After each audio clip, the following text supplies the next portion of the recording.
Bienvenidos a esta escuela dominical, edificando y desafiando a los cristianos para Cristo, en su diario Caminar con Dios.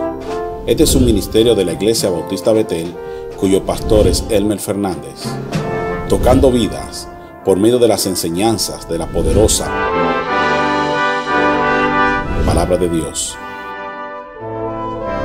para así poder crecer en la gracia y en el conocimiento de nuestro gran Dios y Salvador Jesucristo.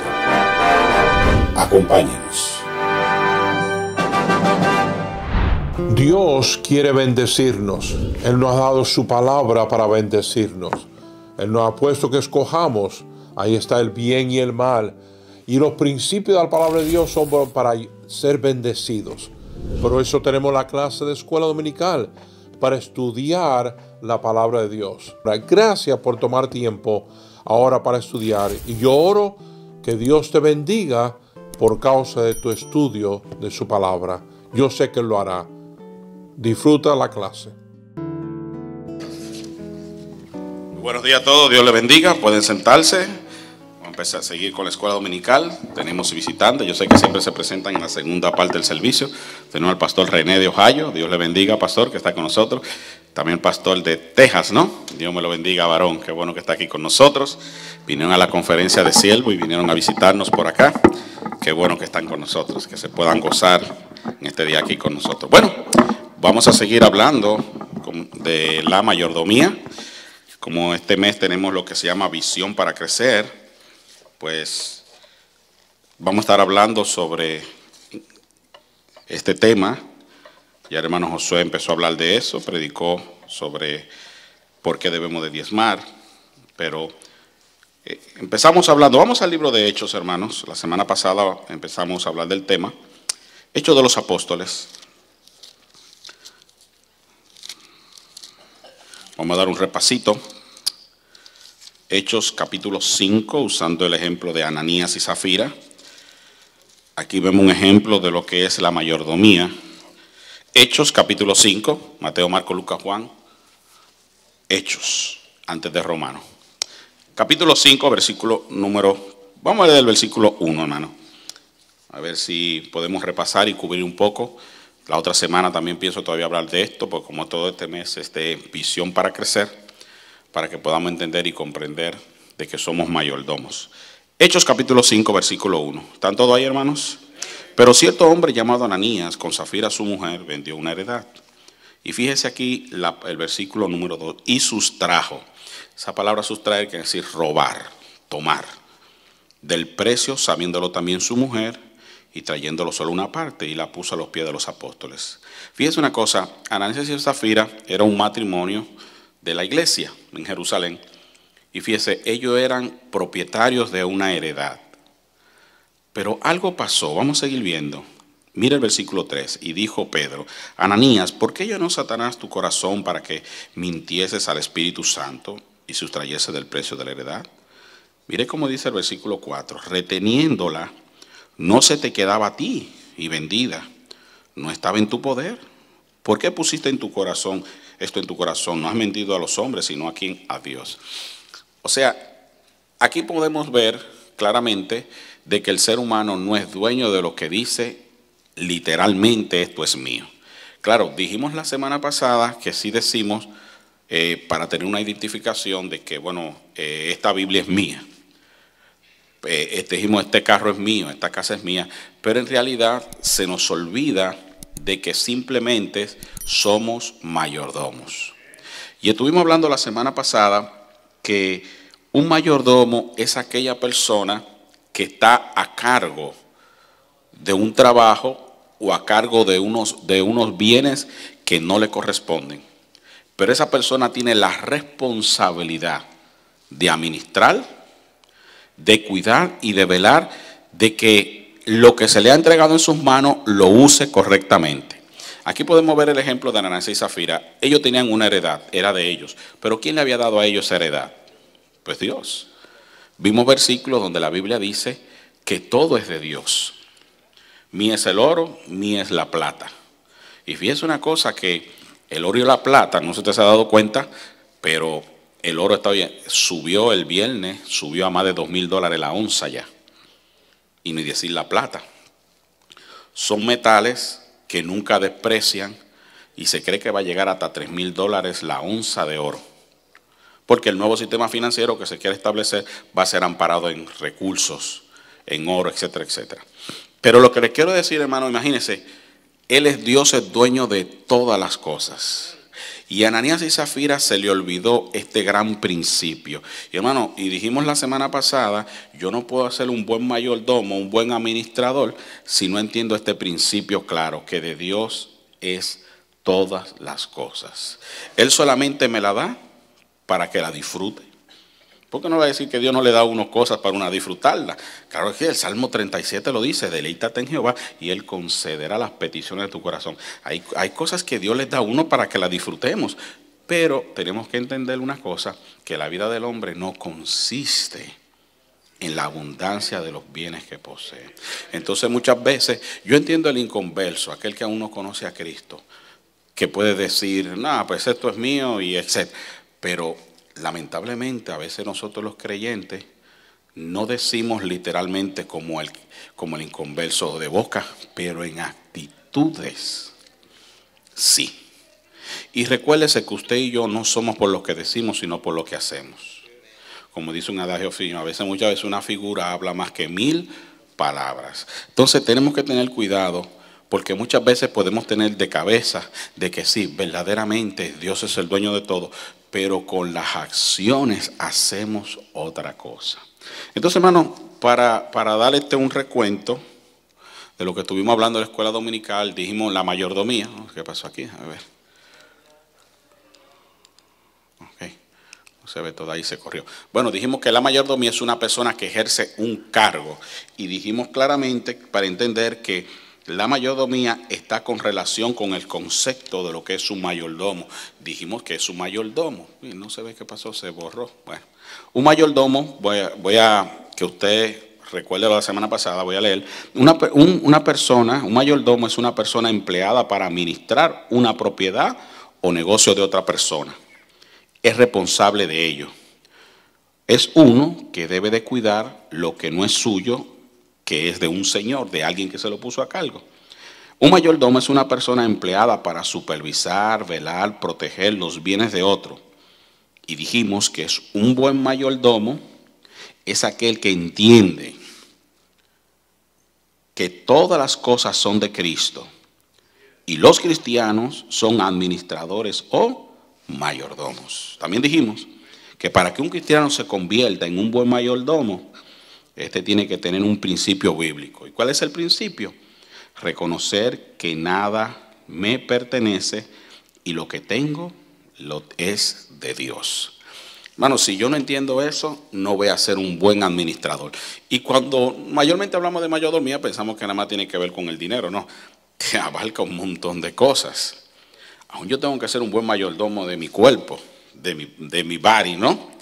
Porque mi cuerpo es templo del Espíritu Santo de Dios. Y si yo no aprendo, hermano, a administrar mi cuerpo y me paso en la glotonería, eso es pecado. Porque Dios sabe, hermanos, que por cada libra más que tiene un cuerpo, ese organismo va a trabajar más del doble. Es como una ven, usted tiene una ven que coge 2 toneladas, pero le mete 4 toneladas. ¿Qué usted cree que va a pasar con ese motor de transmisión? ¿Qué usted cree que pasa con muchos organismos de nuestro cuerpo cuando está en sobrepeso? Por eso la Biblia habla de la glotonería. Y es verdad que decimos, los cristianos no bebemos, pero comemos, ya. Pero la Biblia dice que la glotonería es pecado. Es comer más de lo que está debido. Porque se nos olvida que el cuerpo es templo del Espíritu de Dios. Entonces yo tengo que ser un buen administrador de mi cuerpo. Porque la Biblia habla de eso. Si yo soy una persona que tengo problemas con la diabetes, pues ¿qué hago comiendo pan? ¿Qué hago comiendo harinas refinadas? Pues lógico que me va a subir el azúcar, entonces voy a ir al médico. El médico no me va a curar, me va a medicar. ¿Y qué va a pasar? Entonces esa persona se toma la metformin, pero sigue comiendo porque piensa que la pastilla es una licencia para pecar. Entonces comienza a comer, entonces ya la metformin le hace resistencia. Entonces va al médico y dice el médico, no, ahora te toca la insulina. Y ya es un cliente más de la industria farmacéutica para siempre. Todo por su glotonería, porque no aprendió a ser un buen administrador. Otra cosa, el tiempo, el time. Como les dije, Dios ha creado 24 horas al día. No va a venir un ángel del cielo a decirme qué cosa voy a hacer o no. O sea, yo tengo que aprender a administrar mi tiempo. Y cuando no somos buenos administradores del tiempo, pues, hermanos, a veces dice la Biblia que cuando en el día de trabajo muchas veces se reducirá nada por no aprender a administrar el tiempo. Por ejemplo, hay un tiempo para que me levanto, un tiempo que me desayuno, me aseo, me preparo, voy al trabajo, otros van a la escuela, luego llego de la escuela, tengo que hacer las cosas, etcétera, etcétera, etcétera. Pero de ese horario se me olvida de que yo tengo que sacar un tiempo para Dios. De que se me olvida de que Dios es el dueño aún del tiempo. Y que Dios me ha dejado en esta vida para que sea un buen administrador y que yo debo de entender como administrador y como hijo de Dios de que no solo del pan vive el hombre, también hay una parte espiritual que el hombre tiene que sacar tiempo. Por ejemplo, le voy a hacer la pregunta y siempre se la hago. ¿Se levantó usted temprano esta mañana y pasó ese tiempo con su Dios? Se levantó temprano y se fue a su altar del sacrificio, sacó su Biblia, la leyó, le dio gracias al Señor, gracias por este día, o nada más se levantó rápido. Y a veces decimos, ¿por qué no has leído tu Biblia? ¿No ha pasado tiempo con Dios? Y esta es la palabra que utilizamos. Y me gusta porque hasta algunos jóvenes me lo dicen, no tengo tiempo. Entonces quiere decir que aquellos que la leen son unos vagos. O aquellas personas que la leen es porque tienes más de 24 horas en el día. No, mis hermanos, no se trata de eso. Se trata que debemos no solamente de aprender a administrar nuestro cuerpo, porque es templo del Espíritu Santo de Dios, pero también tenemos que aprender a usar bien el tiempo. El libro de Eclesiastés, hermano, es un ejemplo claro. Todo tiene su tiempo debajo del sol. Eclesiastés capítulo 3 cuando dice tiempo para jugar, tiempo para reír, porque hasta dice tiempo para bailar. Y algunos quieren que me están mandando la Biblia a bailar. No está diciendo eso. Está diciendo que Dios lo hizo todo hermoso en su tiempo. Y por eso lo dice claramente, todo tiene su tiempo debajo del sol. No todo el tiempo es para trabajar. Aunque algunos viven para trabajar, no trabajan para vivir. No todo el tiempo para jugar. Yo entiendo a veces los nenes que están aprendiendo, por ejemplo, y la mentalidad del nene todo el tiempo es jugar. Pero el deber del padre es enseñarle de que cuando van creciendo, que hay prioridades y que todo tiene su tiempo debajo del sol. Entonces, hermano, usted y yo debemos entender eso, que como administradores que Dios, hermano, el tiempo cuando se va no se puede recuperar.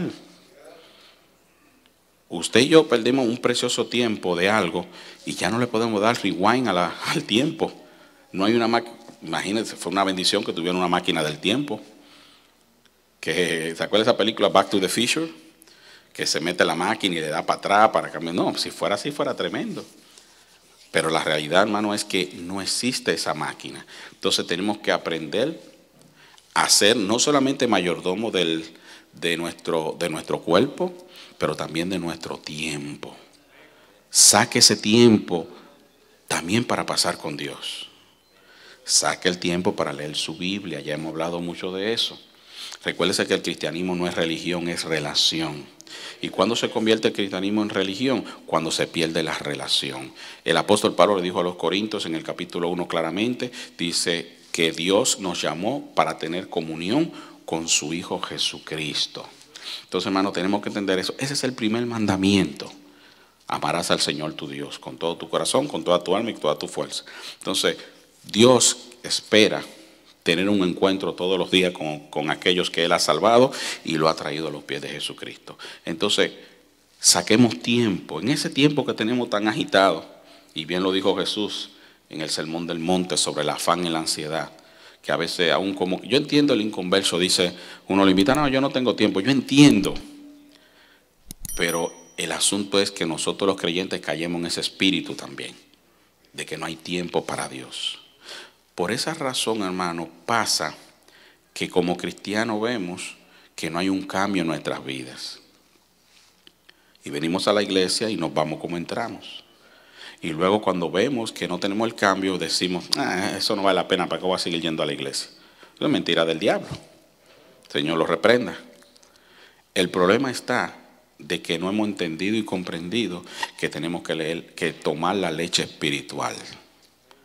Y fíjese, ya yo le he hablado de esto antes, pero por alguna razón, hermano, Dios compara la leche materna con la palabra de Dios. Fíjese, cómo un Dios tan sabio usa elementos de la naturaleza para que usted y yo podamos comprender lo espiritual. ¿Por qué Dios lo usa eso? Porque lo espiritual es invisible, por eso no usa ejemplos. Entonces, en este caso, Dios dice, a través del apóstol Pedro, en su primer libro, dice, desea como un niño recién nacido la leche espiritual. Y yo me puse a ver, bueno, ¿por qué Dios compara la leche materna con la palabra de Dios? Bueno, yo fui y busqué los beneficios de la leche materna. La leche materna tiene más de 400 propiedades para esa criatura. Desde la parte física, desde la parte emocional y de la parte hasta psicológica. Y usted sabe que la palabra de Dios es así. La palabra de Dios tiene tantos beneficios para una persona que la lee, que cuando la lee, el Espíritu Santo sabe a qué lugar debe de aplicarla a nuestra necesidad. Por ejemplo, usted está aquí en esta mañana, usted viene a escuchar el mensaje, ¿verdad? Y cuando usted escucha el mensaje, el Espíritu Santo, que conoce lo más íntimo del corazón, y Él sabe la necesidad de cualquiera, Él la aplica a cada área de nuestras vidas. Puede ser que usted la use como un martillo, otro que esté ahí la use como un bálsamo, a otro lo use como un ancla. ¿Por qué sirve el ancla? El ancla da estabilidad emocional y a veces Dios no tiene que dar estabilidad emocional. O sea, usted no sabe de qué manera el Espíritu Santo la va a usar en su vida. Por eso es importante, hermano, pasar ese tiempo con Dios, ser buenos administradores del tiempo. Sí, hay que trabajar, hay que comer, hay que hacer cosas. Sí, es verdad. Y a veces los inconversos dicen, entonces, ¿quién me va a mantener? Y yo entiendo todas esas cosas porque los dicen, no conocen a Dios, están ciegos. Pero una persona que ya conoce a Cristo debe tener este principio. Dios le ha dado el tiempo para que lo sepa administrar. Y cuando usted y yo entendemos este principio, que todo lo que tenemos le pertenece a Él, aún el tiempo, vamos a ser buenos administradores. Dijimos, hermano, una cosa. Dios es el dueño de todo. No sé qué pasa, se me borró todo esto. Okay. Dios es el dueño de todo, dijimos. Primero dijimos que el hombre no puede crear nada. Mire, muy pocas personas reconocen que Dios es el único dueño del universo. ¿Por qué usted cree que salió esto de la teoría de la evolución? Algo que ha dañado. Este es Charles Darwin, que fue a las Islas Galápagos y comenzó a ver diferentes animales. Y él en su postulado salió con eso. Pero ¿sabe una cosa? Que cuando yo estuve leyendo, que cuando Charles Darwin sale con este tipo de teoría, fue algo que el mundo no le puso mucha atención. Pero la élite globalista comenzó a invertir mucho dinero en los libros de educación, en las universidades, metiendo la teoría de la evolución. ¿Para qué? Para que el hombre viva, comamos y bebamos, porque mañana moriremos. Y ese mismo espíritu, cuando uno viene a Cristo, muchas veces el mismo espíritu se mantiene. Sin entender esto, que el hombre no puede crear nada. En sí, todo lo que el ser humano crea de lo que ya ha sido creado. El Dios Todopoderoso sí creó todo de la nada, con su palabra. El Padre en el principio dijo, hágase la luz, y el Logos, la palabra, haciendo, formando. Y qué bendición que esa palabra, ese Logos, se hizo carne en la persona del Señor Jesucristo. Vamos a seguir viendo. Dice, Dios es el único dueño del universo porque Él lo creó. Esta verdad establece que el hombre no puede poseer nada, pues nada puede crear.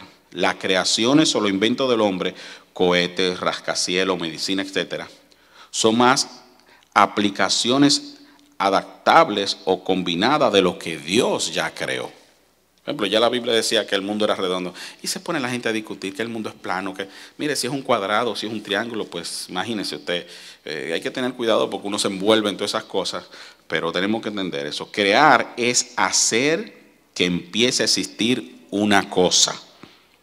Si usted necesita dinero, puede crearlo. Si usted necesita más tiempo para terminar un trabajo, ¿puede usted crear más tiempo? Pues no. Nosotros no podemos crear nada. Solo Dios puede hacer algo de la nada. Esto hizo Él cuando formó el universo. Por esto, todo ser humano debe de reconocer que solo Dios es capaz de poseer todo. Señor, tú creaste todas las cosas y por tu voluntad existen y fueron creadas. Mi hermano, la creación, como dice el apóstol Pablo en el capítulo 1 de Romanos, nos muestra el poder de Dios. Porque las cosas creadas por Él, su inmenso poder, han sido creadas por las cosas que han sido hechas. De modo que no hay excusa. Para que pueda haber un reloj, tiene que haber un relojero. Una vez estábamos ganando alma aquí en Genova Park y tocamos una puerta. Salió un muchacho, él estaba en la universidad.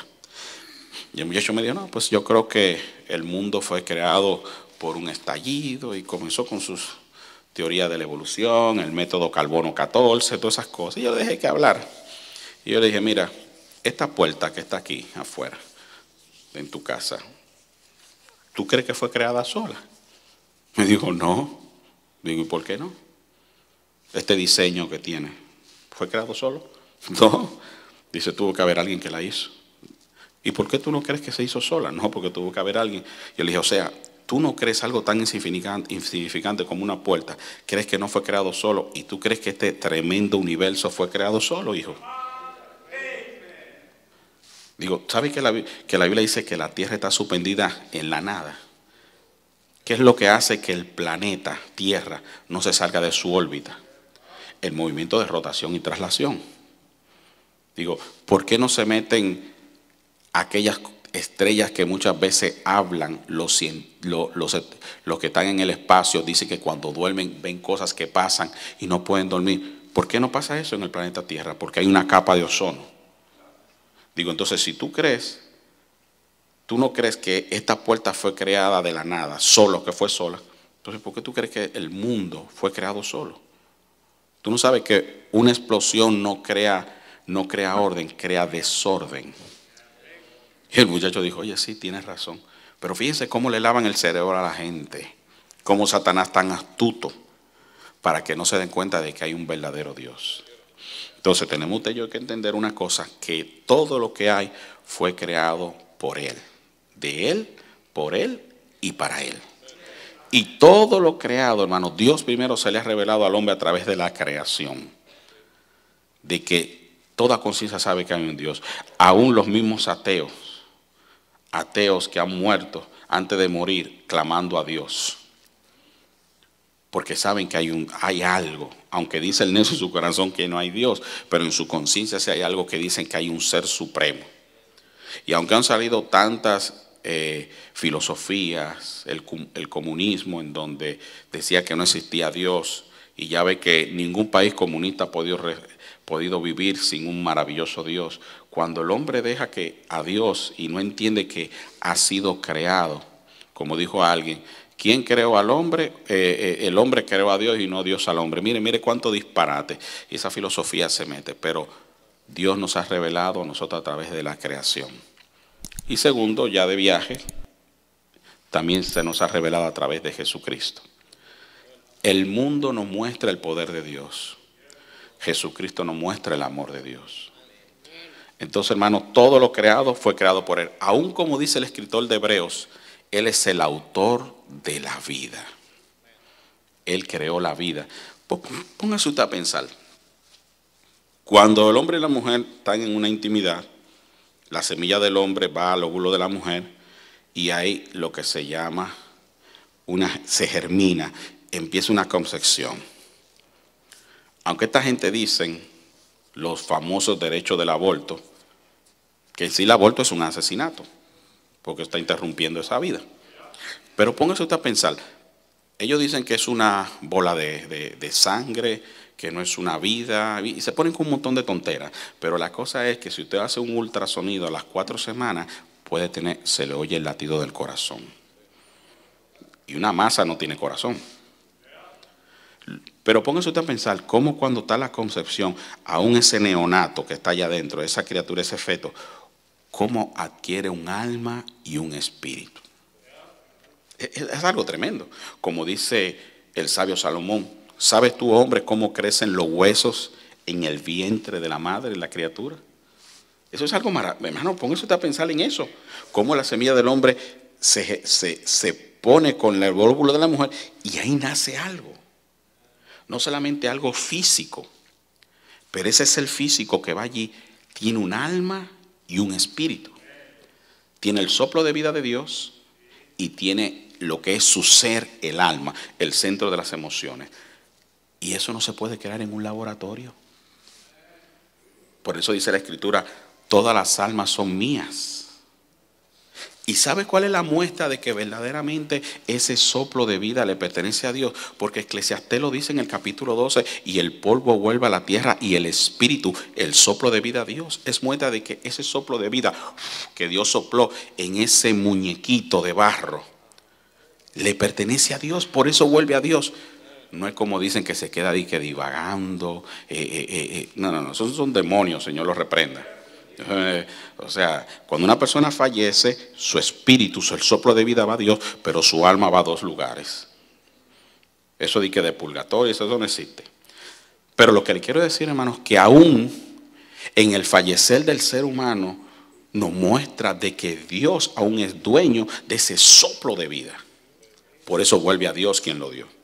Y eso tenemos que entender. Segunda cosa, Dios es el dueño de todo porque el hombre no puede crear nada. Pero segunda cosa, el hombre no tiene control absoluto de nada. Me encanta lo que dice Santiago. Cuando dice, no digamos si iremos a aquel lugar o traficaremos, hacemos esto. Dice Santiago, digamos si Dios quiere. Porque mire, usted me puede ver aquí hoy y usted no sabe lo que me puede pasar en la noche. Y después de decir, falleció el hermano Valga. Y dice, pues sí lo vi el domingo ahí vivito y coleando y de lo más bien. ¿Y qué pasó con Valga? Es que yo no soy dueño. Es más, el mismo sabio Salomón, fíjese, el libro de Eclesiastés, aunque Salomón se apartó de Dios, ese bárbaro tuvo 1000 mujeres. ¿Cómo él pudo? Pues yo no sé. Porque hay algunos que no pueden con una. Imagínense. A ver que la mujer lo miró, ¿no? Y la Isa, imagínate, el pobre hombre no puede con una. ¿Cómo pudo este amigo con 1000 mujeres? 700 mujeres y 300 concubinas. Qué bárbaro, ¿verdad? Pero, aunque él se alejó de Dios, etcétera, etcétera, el libro de Eclesiastés, hermano, es el testimonio de la vida de Salomón. Y Salomón dice algo en el libro de Eclesiastés, dice, ¿puede acaso el hombre retener su espíritu el día de la muerte? Como leímos en el libro de Lucas capítulo 12 de aquel hombre rico, insensato, que dijo que tenía muchos bienes para guardado para muchos años. Dice, y dijo, alma, muchos bienes tengo guardado para muchos años. Come, bebe y regocíjate. ¿Qué haré? Porque tengo mucho dinero y quiero edificar mis graneros, quiero hacer esto. Y planeando y planeando. Y Dios le dijo, necio. Necio, esta noche vienen a pedirte tu alma y lo que has provisto, ¿de quién será? Ahí nos damos cuenta que el hombre no tiene control de su vida. Por eso es que el que necesita a Dios y a Jesucristo, y la persona dice después, no sabe de qué será el día de mañana, porque él no tiene control. Por eso hay que estar preparado, porque ni sabemos cuándo Cristo venga para que no se quede. Y ni sabemos cuándo viene el día de la muerte. O sea que venir a Cristo no es una opción, es una necesidad. Porque no tenemos control de nuestra propia vida. Y como creyentes tenemos que entender eso, hermano. De que Dios puede barajarle los planes a cualquiera. Más si son sus hijos y quieren vivir una vida desordenada. Y Él nos da soga para que nos arrepintamos, como dice el apóstol Pablo en Romanos capítulo 2, en su justo juicio, pensando que su paciencia y su benignidad no nos está guiando al arrepentimiento. Pero cuando Dios jala, pues entonces ahí vamos a ver qué va a pasar. Por eso a veces Dios tiene que a nosotros apretarnos. Porque es cuando nos aprieta que nos acordamos de Dios. Muchas veces, hermano, vivimos y hacemos y deshacemos como creyentes y se nos olvida de que hay un Dios que tiene control de todas las cosas y el cual le va a dar un día cuenta en el tribunal de Cristo. Pero cuando Dios nos hace así, ahí estamos de rodillas pidiéndole a Dios, perdóname. Es cuando Dios me aprieta que busco más de Él. Me pongo hasta ayunar. A veces Dios nos tiene que mantener algunos así para que entendamos y comprendamos de que Él tiene control. de que el control del televisor no lo tengo yo, lo tiene Él.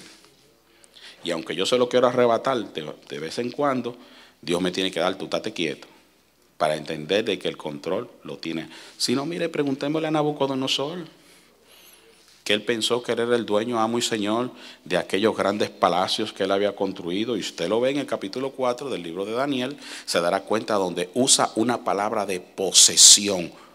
Mi palacio, mi reino, lo que yo he creado. Y Dios le dijo, ah, sí. ¿Y qué le pasó a Nabucodonosor? Mire, andaba como un loco en el monte. Imagínese que yo me ponga con esa necesidad y usted me ve aquí afuera corriendo. Y todo balbú y todo pelú. ¿Y qué le pasó a Valga? Bueno, pues le pasó porque no se dio cuenta que Dios tenía el control. Qué lindo sería que Dios hiciera algo. Bueno, diría que lindo. Pero hermano, usted sabe el temor que cayera en nuestras vidas si algo pasara así en nuestras vidas. Y ya usted puede ver de ahí para adelante Nabucodonosor cómo fue. Y Nabucodonosor dijo, hasta que miré al cielo y reconocí que el Altísimo tiene control de los reinos, que Él da y quita, pone reyes y pone reyes. ¿Por qué? Porque Él entendió que el ser humano no tiene control absoluto. Por eso, como creyentes, antes de tomar una decisión, pongámoslo en manos del Señor. Es decir, hermano, ¿por qué? Porque hay un atributo de Dios, una naturaleza de Dios que no está en el hombre, y es su omnisciencia. ¿Sabe qué significa eso? Que Él conoce el futuro. Yo no conozco el futuro. Yo no veo un brujo, el Señor lo reprenda, que me lee cartas, baraja y la taza, como lo llegué yo a ver. Me llegué a criar y ver esas cosas, donde una mujer cogía una taza con café, ya de eso, y la ponía debajo de la estufa, y luego cuando la venía estaba leyendo lo que estaba adentro para ver el futuro. El Señor lo reprenda. Yo soy cristiano, no tiene que estar haciendo eso, horóscopo, y barajas, y la cuij, y todo eso disparate, que para ver el futuro. No, tenemos un Dios maravilloso que conoce el futuro, y en el cual yo debo de ir ahí en oración, y presentarle las peticiones de acuerdo a su voluntad. ¿Y qué va a hacer Dios? Entonces la va a conceder de acuerdo a su voluntad. Porque qué padre, si su hijo le pide un pan, le va a dar una serpiente. Y si le pide un huevo, le va a dar una piedra. Y si nosotros, siendo malos, sabemos dar buenas cosas a vuestros hijos, ¿cuánto más nuestro Padre Celestial dará? ¿Qué dice? Buenas cosas. ¿Usted cree que si mi hijo me pide a mí un pan, le voy a dar yo una piedra? Me dice, si yo siendo pecador, siendo malo, quiero lo mejor para mis hijos. Ahora imagínese Dios, el Dios de la Biblia. Entonces, por eso, aún en la oración, hermano, o en las peticiones que tengamos y en las decisiones que debemos de hacer, tenemos que ser buenos administradores. ¿De qué manera? Entender de que Dios tiene el control. Cuando yo entiendo eso, hermano, todas las decisiones que voy a hacer, voy a consultar con Dios. Señor, ¿es tu voluntad que cambie este trabajo? Señor, ¿es tu voluntad que yo agarre esto? Señor, mira, quiero comprarme este carro. Porque la Biblia no te dice qué marca de carro tiene que comprar. Entonces tengo que orar. Señor, es tu voluntad que compre esto. Señor, es tu voluntad que haga aquello. Señor, tú dirige. Hermano, déjeme decirle que cuando nos acercamos a Él con corazón sincero, en plena certidumbre de fe, de acuerdo a su voluntad, en el nombre de Jesús, hermano, Dios va a contestar. Y no necesariamente dándonos cuando le pidamos, porque aún en el contestar es cuando a veces Dios no nos da algo, Él no está contestado, que dije Él que no. Porque a veces pensamos nada más que contesta de oración es cuando me da lo que yo quiero. Pero cuando yo le digo, Señor, es tu voluntad que compre esto, y se cierran las puertas, Dios me contestó. Me está diciendo que no. Como también Él abre puertas diciéndome que sí. Como el Urim y Tumim que tenían los sacerdotes en el pectoral con las 12 piedras, que adentro tenía 2 piedras. Cuando brillaban era que Dios hacía contesta o no. Por eso, hermano, debemos entender de que el hombre no tiene control de todo. Fíjese cómo dice, se me fue el tiempo. ¿Será que hablo mucho o es que el reloj se adelantó? Vamos a ver, mire cómo dice aquí. Qué vanos son los títulos y los demás documentos que el hombre tiene para probar que es dueño. En un instante Dios puede reducir a cenizas y a escombros las mansiones que los hombres poseen. Y eso es cierto. En tiempo de guerra, toda la propiedad puede ser usada por el gobierno para la guerra. Y en cualquier momento el fraude, el robo pueden quitarle la supuesta propiedad a cualquiera. Es imposible que el hombre tenga control absoluto sobre alguna cosa que dice ser suya, ya que no podemos controlar completo nuestras posesiones. Queda claro que nosotros no somos los verdaderos dueños de las mismas, sino que el que ejerce el control absoluto es Dios de estas cosas. ¿Y quién es ese? Job sabía y dijo, Jehová me dio, ¿y Jehová qué? El que posee puede demostrarlo por medio de su control. Jehová dio y Jehová quitó. Así que sea el nombre de Jehová bendito. Porque aún la vida, la salud, hermano, Dios es el dueño de ¿qué? De todo. Y última cosa, Dios ya lo posee todo. Dios lo posee todo. El hombre no puede crear nada. El hombre no tiene control absoluto sobre nada. Y Dios lo posee todo. ¿Tiene usted una escritura segura para su terreno?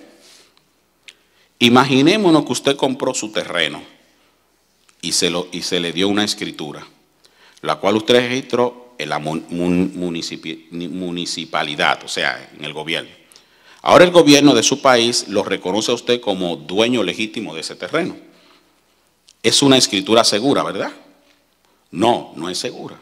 Por ejemplo, supongamos que hay un proyecto que hacer una carretera desde un pueblo a otro y esa ruta pasa justo por el centro de su propiedad.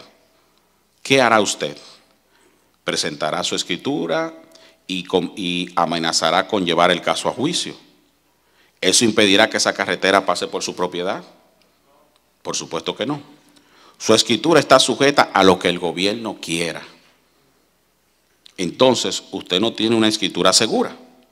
Además, el dueño original, Dios, todavía mantiene todos los derechos sobre su propiedad. Quizás usted nunca lo había pensado, pero la escritura que usted tiene por su propiedad, aunque es legal, es solo un arrendamiento de Dios. De Jehová es la tierra y su plenitud. El mundo y lo que en habita, bendito sea Jehová.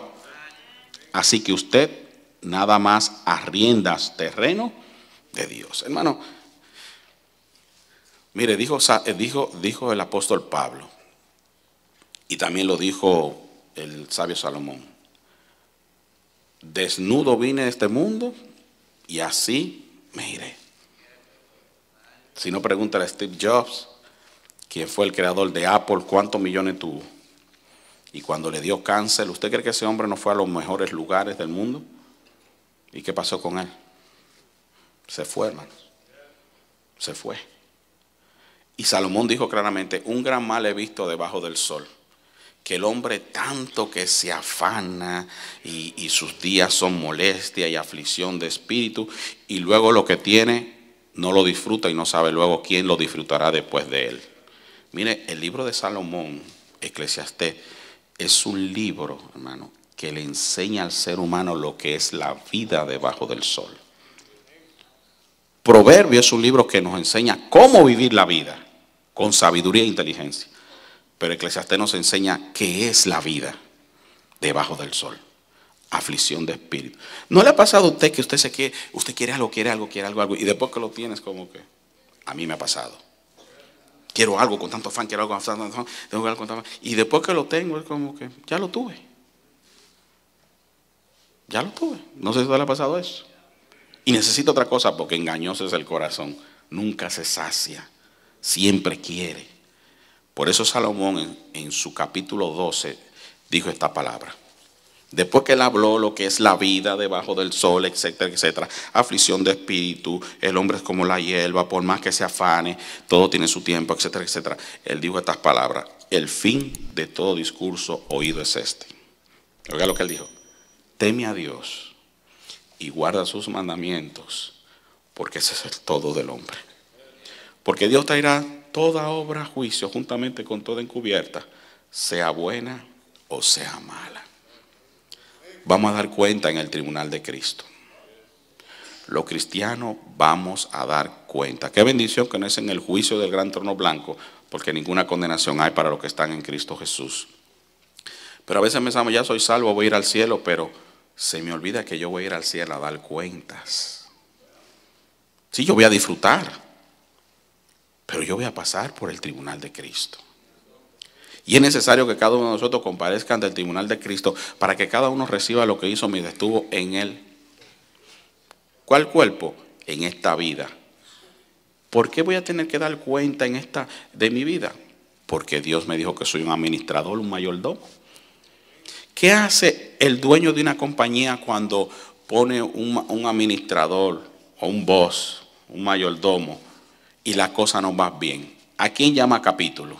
Pues al mayordomo. Y le dice, ok, ¿qué está pasando aquí?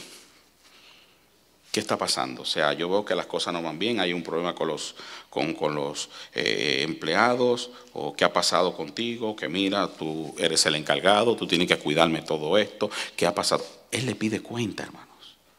El mayordomo no puede hacer lo que le da la gana porque no es el dueño de ellos.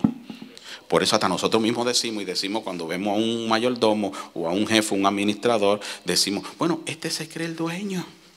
¿Verdad que lo decimos? Hasta nosotros lo decimos. Y cuando comienza esa persona a hacer lo que le da la gana, entonces el verdadero dueño lo manda a capítulo y dice, ven acá, papá, ¿qué está pasando aquí? Yo te puse a ti como administrador, ¿qué está pasando? Llega la hora que tú quieras, está pasando esto. Bueno, acuérdate que tú estás aquí tú eres mis ojos, tú estás aquí para velar mis asuntos, administrarlo. Hermano, en lo espiritual es igual. Dios es el dueño de todo. Mire a Adán, pregúntele a Adán. Dios lo puso en el jardín para que lo labrase y lo cuidase. Por cierto, hay algunas personas que dicen que el trabajo vino por causa del pecado. Mentira, antes de la caída Dios le dijo labra y todo. Porque Dios, mira, hasta Dios le dio a él la administración de él ponerle los nombres a los animales. Y cuando el hombre desobedeció, que no cumplió bien su mayordomía en el huerto de Edén, que le dijo Dios, papá, ven acá. ¿Qué pasó lo que hiciste? Señor, tuve miedo y escuché tu voz y me escondí. No te mandé a ti que no comiera del árbol. La mujer que tú me diste. Imagínese un administrador diciéndole así al dueño de una empresa. ¿Y qué pasó? ¿Qué pasó con esto? ¿Por qué no se hizo? Bueno, pues los empleados que están ahí. ¿Usted cree que eso es una excusa? Mire, el día que le daremos cuenta al Señor en el tribunal de Cristo, ¿sabe por qué le vamos a dar cuenta al Señor en el tribunal de Cristo? De nuestra mayordomía. Lean la parábola de los talentos. A uno le dio 3, a otro le dio 1, 3, 2, y a 3, y a otro le dio 5. Y el Señor se fue lejos. Y cuando vino, comenzó a pedir cuenta a cada uno. No hubo excusas, hermano.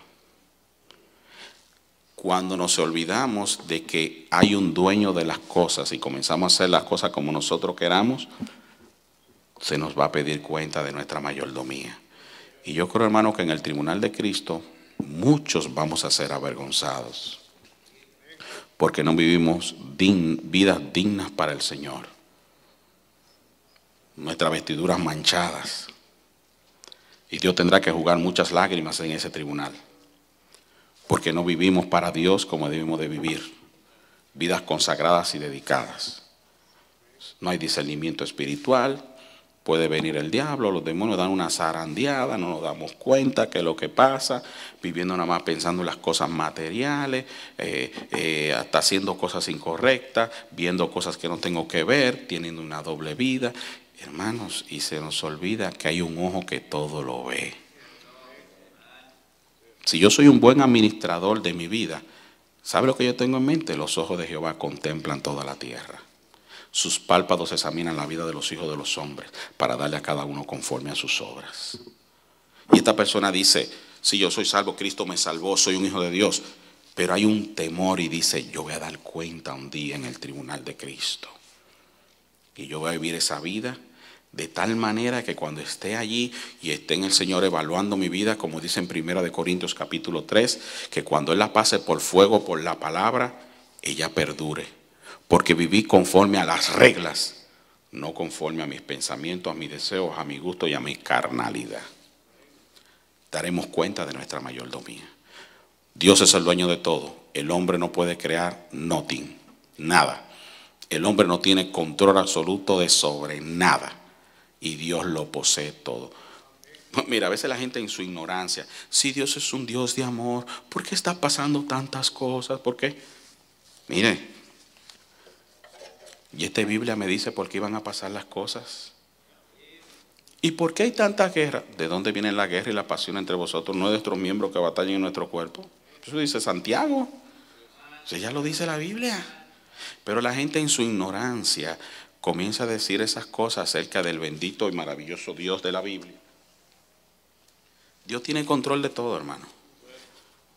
Todo lo que estamos viendo, esto de Rusia, que Ucrania, que esto. Hermano, está aquí, Ezequiel 37. Es un rompecabezas las profecías. Está aquí, todo se está alineando para lo que se viene ese nuevo orden. Un día va a haber una moneda mundial. ¿Cómo usted cree que va a venir esa moneda? Va a ser digital. Todo está en la plataforma. Pero la profecía no es que de un día para otro, es un rompecabezas. Se va cumpliendo poco a poco hasta que se arme el plano, el calendario bendito de mi Dios. Dios tiene control de todo. Aún lo malo que vemos en el mundo, ya la Biblia lo dice. Todo lo dice, vendrán pestes, enfermedades contagiosas, guerras y rumores de guerras. No es rey, porque aún el mismo Dios a través del mensaje quiere llamar al hombre, pero en su inmensa misericordia el hombre aún en el mensaje no quiere escuchar, pero Él lo hace a través de los acontecimientos que surgen en el mundo, para que nos demos cuenta de que lo que Dios dice tiene cumplimiento, Él tiene control de eso, y para que el hombre venga a Jesucristo, y lo que ya conocemos de Cristo nos pongamos derechito, porque Cristo viene. ¿Tiene Dios control de todo? Oh, sí. Pero Él va a pedir un día cuenta de nuestra mayordomía. Bueno, la semana que viene vamos a seguir viendo razones por las que el hombre piensa que Él es el dueño. O sea, Dios es el dueño, ya vimos. Pero ¿por qué el ser humano piensa que Él es el dueño? Que él puede. No vengo porque puedo, sino porque puedo vengo. ¿Verdad que sí? Y abran paso que llegué yo. ¿Verdad? Vamos a ver la semana que viene por qué pasa eso. Señor, gracias por tu palabra. Ayúdanos a entender y comprender de que tú eres el dueño de todo. Ayúdanos, bendícenos a ser fieles con nuestro cuerpo, con nuestro tiempo y aún con nuestras finanzas. Te damos gracias por todo en el nombre de Jesús. Amén.